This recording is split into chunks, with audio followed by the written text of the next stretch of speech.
Hi guys, this is Alea Jen and welcome back to my YouTube channel. So for today's video, mega love shout out to Juan Panisal. So nag-message siya sa akin sa Messenger. Sabi niya, sis, ano nga ba yung madalas mong inuulam araw-araw? So ayun, yung ulam ko isi-share ko sa inyo. Hindi ko lang alam kung relate yung ibang mga OFW dito sa ulam ko. Pero sana, hindi lang ako nag-iisa. Pero sabi niya sa akin, same lang daw kami ng ulam. So ang madalas kong ulam dito is sardinas. Binibilhan ako ng amo ko ng sardinas kasi yun lang yung may offer niya sa akin. Yun lang yung kaya niya atang bilhin. So, binibilan niya ako ng sardinas dati kulay green. Sabi ko sa kanya, yung pula yung bili niya kasi maanghang yun. Para naman ang pangit ng green, malansa na nga, wala pang anghang. So, ayun, pinabili ko sa kanya yung pula. And then noodles, yung Indomie, ayan, pinapabili ko yan sa kanya. Nung una, pansit canton, dala ko sa Pinas, ayan. So, nung naubos ko yon, sabi ko, kuhanin ko yung Indomie mo dito sa kabilang cabinet. Sabi niya, sa'yo yan. Ayun, binigay niya sa akin yung Indomie. And then, sunod-sunod doon, binibilan niya na ako. Nung nakaraan, 3 pack yun. Ngayon, naubos ko na yung 3, yung isa, 2 pack. So, isa na lang yung pack na natira. So, magpapabili na naman ako sa kanya. And then, kape guys, hindi ako nagkakape. Binilan ako ng amo ko nung bago ako dito. Kaya, yung kaibigan ko na mahilig magkape, bibigay ko to sa kanya sa sunod. So, pinalitan niya na, binigyan niya na ako ng chocolate na Snickers kasi paborito ko. Sabi niya, palitan ko na lang daw ng kape. Yon. And then, sardinas, Indomie, itlog. So, yung itlog na yan is ako pa bumibili. Kasi, bilang nila yung itlog nila niyan sa loob ng ref, kaya kailangan bibili na lang ako ng akin. Yung binibili ko is yung 10 peraso is 15 Hong Kong dollar. So, yun yung binibili ko and 2 linggo ko na yan mauubos. Kasi hindi ako parati kumakain ng itlog. May ano kasi ako, madali akong magkaroon ng kate. Nag-trigger yung kate ko, lalo yung nung winter guys, na puno ng kate yung likod ko. Mayroon siyang mga pasa. Alam mo yung mga, may sugat na siya sa kakakamot ko. So, hindi ako masyadong nag-iitlog kasi kumakati siya. And yung kamay ko hindi ko napipigilan na i-scratch ko, kaya nasusugatan. Nagiging parang buni na siya ngayon. Pero gumaling na siya. Siguro pag summer, mawawala na to. Ang kinis ng likod ko dati, ngayon pinakita ko sa kaibigan ko, nagmapa-mapa na yung likod ko sa mga scratch. Ayan, Indomie, sardinas, itlog, and then yung sabaw ng buti na lang kamo, yung amo ko is mahilig siya magpaluto sa akin ng Chinese soup, yung sabaw, yung may mga beans. Ayan, halimbawa, black beans, lagyan ng baboy, lagyan ng mais, lagyan ng carrots. Ayan, so mahilig siya niyan. Minsan may sayote, ayan. So mahilig siya magsabaw halos araw-araw. Iba-ibang klaseng sabaw yung niluluto namin. And minsan lotus root, ayan, minsan yung isa pa, marami kaming style ng sabaw na pinapagawa. Yung pinakamasarap sa lahat is yung may chestnut. Parang nilalaga namin yung chestnut and tinatanggal yung balat nun, and pagkatapos lagyan yung chestnut, lagyan ng baboy, and then carrots, and then mais. So, yun yung pinaka-favorite ko sa lahat ng sabaw. And then, ayun yung sabaw lang yung kinukuha ng amo ko guys, sabaw lang, and konting mais, isang slice ng mais na ganito kaliit. Sabaw, puno yung mangkok, and slice na maliit na mais. The rest niyan is nakalagay lang doon sa pot. So, nung bago ako, hindi ko kinakain yun. Pero ngayon, yun na yung ulam ko always, and sinabi na din yun ng amo ko doon sa mama niya na yun na nga yung paborito kong pagkain. So, kaya pag pumupunta ako doon sa mama ng amo ko, meron talaga akong bowl doon na para doon nilalagay niya lahat ng baboy and lahat ng ganyan. Binibigay niya yan sa akin kasi hindi nila kinakain yung baboy na yan kasi iniisip nila pinakuluan na, so wala ng lasa yung baboy. Diba tayo sa Pinas, the more na lumambot yung baboy, the more na gustong gusto natin yung sarap ng baboy. Diba? Ganon tayo. Sa kanila dito is baliktad.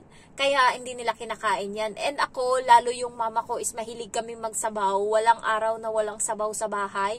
So, madalas kaming mag-ulam ng puso na ginataan, na may sabaw, munggo na may maraming sabaw, ayan, baboy na nilaga, sinigang, tinola. So, more on ganun yung ulam namin. lalo nung nasa Manila na ako, salit-salitan lang yan. Sinigang sa miso, sinigang na bango, sinigang na baboy. So, ganun-ganun lang yung mga luto namin. Nilaga, and then tinola. So, sa 5 araw na yan, merong 4 or 5 beses na puro may sabaw kami na kinakain. Kaya sanay ako. Kaya pagdating ko dito, yung ganyang ulam is natuwa ako. Pero yung ibang mga helper ayaw niyan. Pero ako, paborito ko yan, yung sabaw nila na Chinese na sabaw. So, ayun, yun yung ulam ko. Pag may sabaw sila, hindi na ako nag-uulam ng iba kasi sold or sulit na yung pagkain ko. Kasi may baboy na dun, may carrots na, may mais na, and then may sabaw. So, okay na ako dyan. Bumibili din ako ng gulay sa Park-In Shop. Minsan broccoli, choy sam, ayan, and then talong. Minsan, pag trip ko, nagpiprito ako ng talong. And yung amo ko pala is meron akong mismong mantika na sa akin na ganto, 1 litro. So, 3 piraso niyan and naubos ko na yung isa. So, meron akong sariling mantika. Kaya anytime na gusto ko magluto, may sarili akong mantika. Hindi ako namumroblema na maubos ko yung mantika nila. Meron silang mantika na kanila.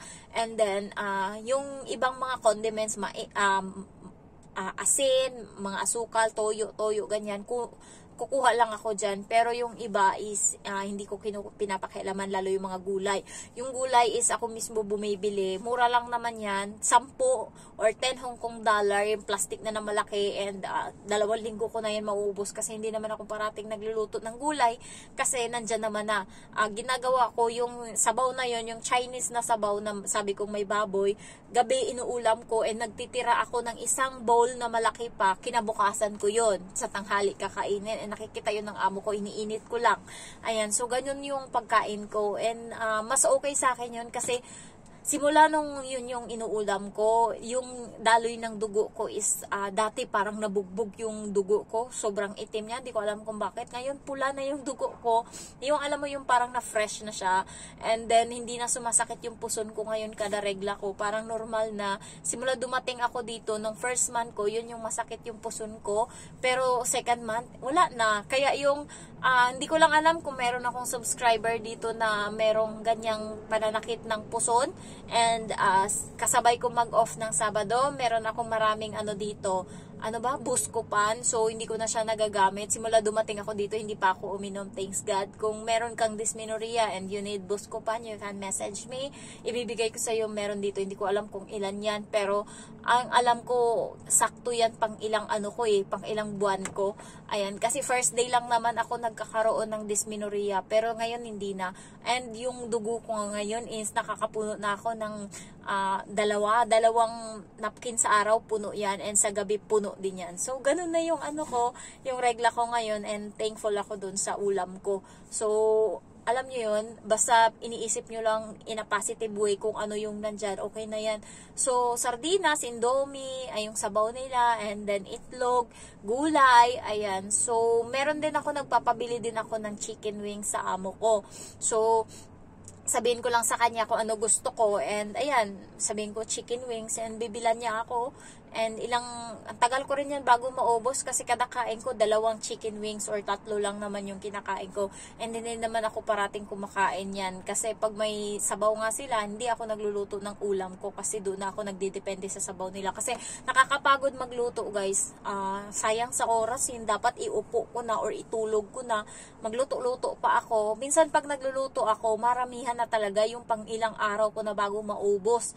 So, luncheon meat minsan, yung ayan, niluluto ko rin yan. And ilang araw ko din yan maubos. Kaya malamig na kasi nasa ref. Ayan, so hindi ko masyado talagang kinakain. Minsan yung dinuguan sa Goldilocks, favorite ko kasi yung dinuguan. So sa Central, meron silang nakapack na dinuguan, 25 Hong Kong dollar from Goldilocks. And yun yung favorite ko. Ayan, binibili ko yon 2 pack, and then ilalagay ko lang dyan sa ref, and kapag nagkikrave ako ng dinuguan, yun, niluluto ko, and 2 beses ko yung kainin, kasi hindi ako maulam na tao, more on kanin ako pag kumain. Kaya yung amo ko hindi na nagre-reklamo na parati naubos yung bigas namin, kasi i-reason out ko talaga sa kanya. Sasabihin ko, pasalamat ka nga, bigas mo lang yung naubos, hindi ako nanghingi sa'yo ng ulam, ganunin ko talaga. At buti siya, hindi siya nagrereklamo na, ba't parati ubos na yung bigas, ba't ganyan? Hindi siya nagrereklamo, guys. Sagutin ko talaga. Sabihin ko, bigas lang yung naubos, hindi kita pinapabili ng ulam. Responsibilidad ko na yung ulam. Yung bigas na nga lang yung sa'yo, rereklamuhin mo pa. Gaganunin ko talaga siya.